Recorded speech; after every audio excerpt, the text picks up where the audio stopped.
नमस्कार, राजनीतिक खबरों के सबसे दिलचस्प ठिकाने में मैं रूपेश मिश्रा आप सभी का स्वागत करता हूं। पायलट गहलोत के सियासी वर्चस्व की जंग का अंत कब होगा, इस पर हर किसी की निगाहें हैं, लेकिन किसी को यह नहीं मालूम कि इस झगड़े का ओर और छोर कहां पर है। बल्कि इस झगड़े पर रोज नए टर्न और ट्विस्ट सामने आ रहे हैं। इस मामलात को लेकर एक बार फिर से दिल्ली से लेकर राजस्थान तक हलचलें तेज हो गई हैं और राजस्थान के विधायक और मंत्रियों के कान तक खड़े हो गए हैं। क्या है पूरा मामला, उसे विस्तार से समझने के लिए देखिए हमारी खास रिपोर्ट।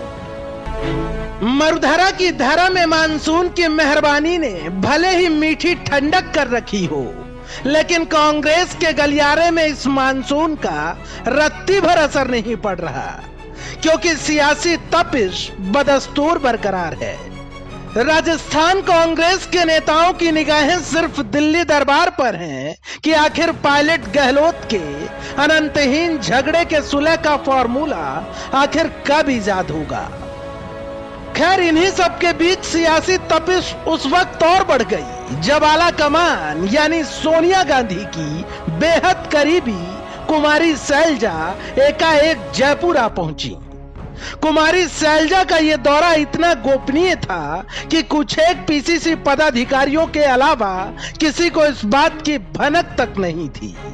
गोपनीयता का अंदाजा आप इस बात से लगा सकते हैं कि कुमारी शैलजा जयपुर एयरपोर्ट से लेकर मुख्यमंत्री निवास तक हरियाणा नंबर की गाड़ी से गईं और न ही पुलिस की गाड़ियां उन्हें एस्कॉर्ट कर रही थी। यानी एक बात तो साफ है कि कुमारी शैलजा का यह दौरा सामान्य तो नहीं था।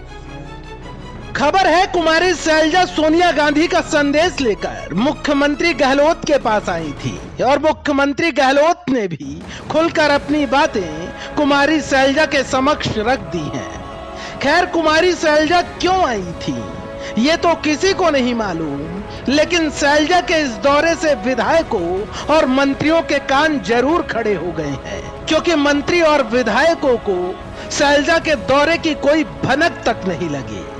खैर, दिल्ली के सूत्रों का कहना है कि आला कमान के समक्ष प्रभारी अजय माकन ने जो रिपोर्ट सौंपी है, उस रिपोर्ट पर मुख्यमंत्री गहलोत की सहमति अभी तक नहीं बन पा रही।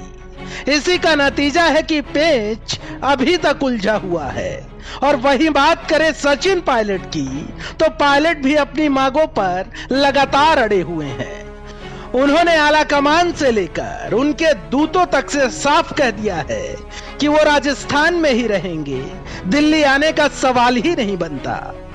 खैर, इन्हीं सब गहमा गहमी और अटकलों के बीच सोशल मीडिया में भी तरह तरह की बातें जोर पकड़ रही हैं। उन्हीं में से एक संदेश वायरल हो रहा है कि वरिष्ठ कांग्रेसी नेता रामेश्वर डूडी प्रदेश कांग्रेस कमेटी के मुखिया, तो सचिन पायलट गृह मंत्री और पायलट कैंप के 5 मंत्री बनाए जाएंगे।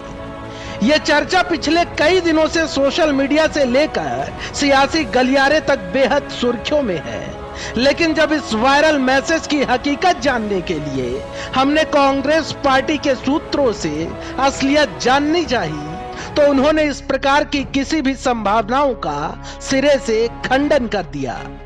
खैर, सियासत संभावनाओं और बदलते वक्त के समीकरण का ही खेल है, इसलिए कब, कैसे और क्या हो जाए ये किसी को नहीं मालूम। Bureau report, the fact India. तो देखिए आपने हमारी खास रिपोर्ट की किस प्रकार से सोनिया गांधी की करीबी कुमारी शैलजा मुख्यमंत्री गहलोत से मंत्रणा करने के लिए आती हैं। अब क्या मंत्रणा की गई, क्या अजय माकन की रिपोर्ट पर अब मुख्यमंत्री गहलोत अपनी सहमति जता देंगे, ये तमाम सवालात राजस्थान से लेकर दिल्ली तक लगातार ज्वलंत बने हुए हैं और इन सवालों का जवाब हर सियासी विश्लेषक, हर राजनेता अपने हिसाब से दे रहा। लेकिन इस सवाल का जवाब वक्त की गर्भ में छिपा है और सही वक्त ही इन सवालों के जवाब दे पाएगा। दोस्तों, कल फिर हाजिर होऊंगा सियासत की एक दिलचस्प खबर लेकर। तब तक के लिए नमस्कार।